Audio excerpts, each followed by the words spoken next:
What's wrong with the society we live in now? It's capitalistic. Workers are being subordinated and exploited for profit. They are under the control of a master, which is repugnant for a free and democratic society. How do you think it could be better? We are going to destroy capitalism and the state by means of reforms, not by violence. First, the top-down authority in both the political and the economic world will be replaced by three things. First, competing but worker-owned firms that sell their products at a cost-value price. Hence, no profits will be made. Second, profitless banks that offer credits at minimum interest rates. Third, the political society will be organized by a federation of free communes and democratic associations with no central authority above them.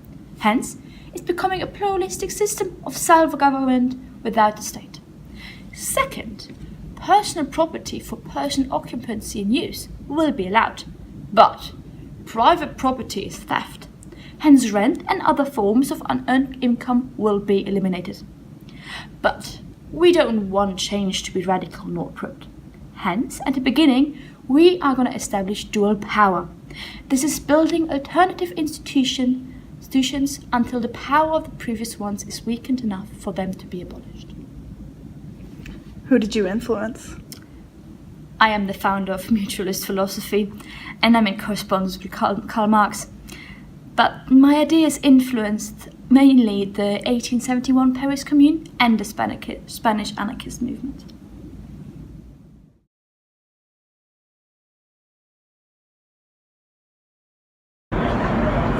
What's wrong with the society we live in now?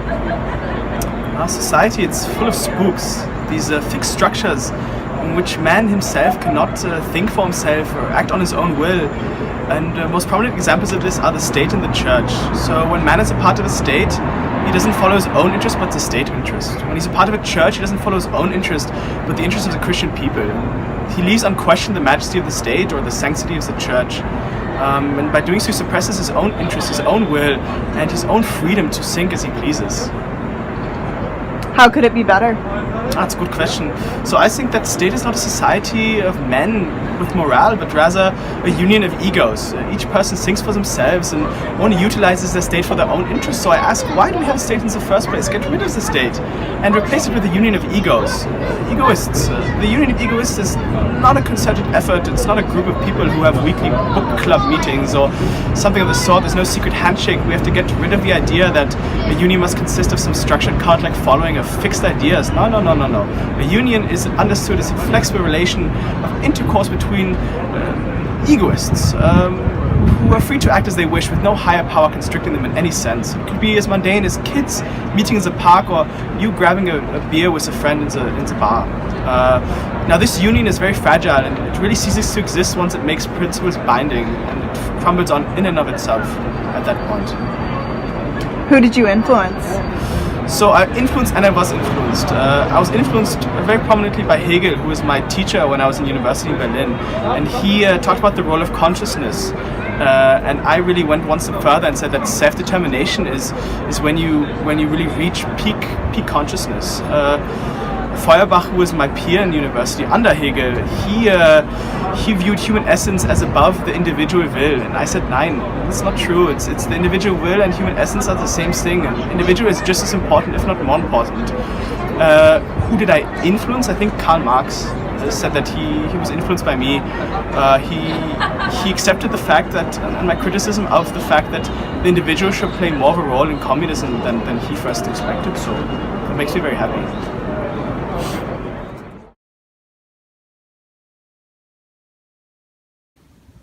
What's wrong with the society we live in now? In 3 words, capitalism, the state, and religion. The capitalist system sees property concentrated in the hands of a wealthy few, while those that produce this property, the workers, the peasants, the artisans, are exploited and abused, surrendering their freedom and time for a measly wage. The state exists only to protect this wealthy class and the rights they claim to property.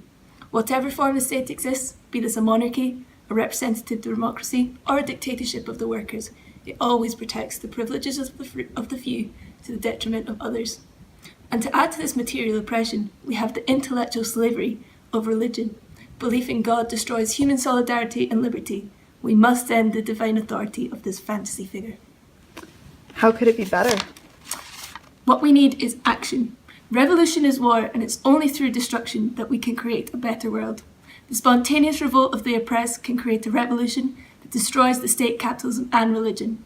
Reformism and vanguardism will get us nowhere. This revolution will be based on a federation of communes and workers' councils with cooperative production. These must be based on direct democracy. Freedom is only true freedom when it is accompanied by equality. Not just economic equality, but full social equality.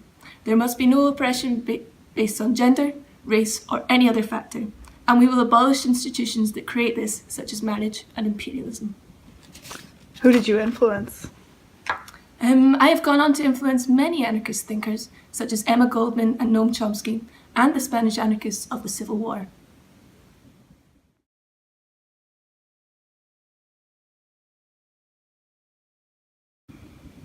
What is wrong with our society now?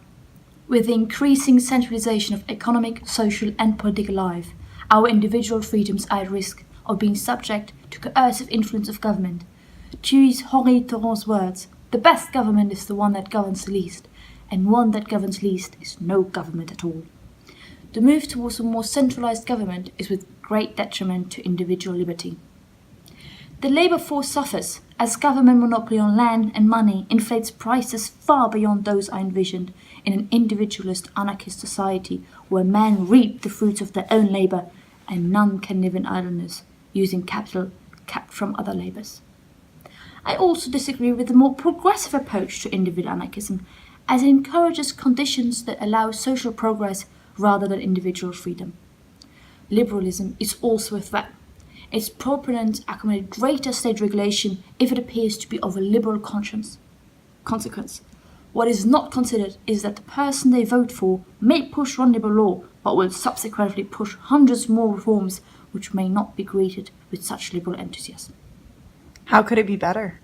Simply through the achievement of sovereignty of the individual as described by Josiah Warren in 1830. The ideals of free thought, free love, and labour reform, if properly applied, will lead to a natural decline of government and a self-replication of individual freedom to the point that government oversight ceases to exist. I advocate complete self-rule, with all relationships assumed directly and voluntarily to self-interest individuals, rather than forcibly by circumstances created by an expanding state that serves other interests. Who did you influence? I would hope that other contributors to liberty, such as Stephen Pearl Andrews and Leeson Spooner amongst others, learn from my writings as much as I learn from theirs.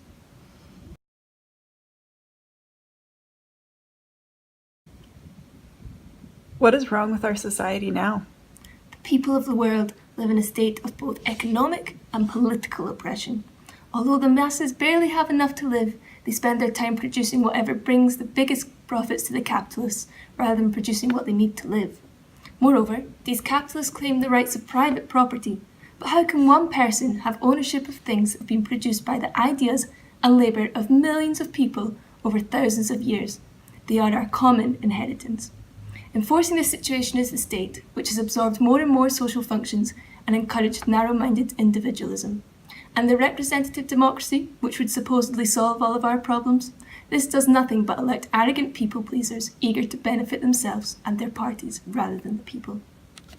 How could it be better? Economically speaking, we need to abolish any form of wage system and expropriate private property. We will then be able to focus on the right to well-being and use the fruits of our labour for the common good. A free society must seek, in free groups and free federation of groups, a new organisation that fits with this new economic phase of history. We need to focus on mutual aid and cooperation, as we did so successfully in the past. Only in this way can we guarantee the true liberty of the individual. What we must not do is fall into the trap of a workers' state. It is the most unhealthy of all the dreams our authoritarian education inspires. Who did you influence? My work has gone on to inspire the Wobblies worker movement, the Occupy movement, and the beginnings of green politics. People even tried to put my ideas into practice in the free territory of Ukraine before it was destroyed by the Red Army.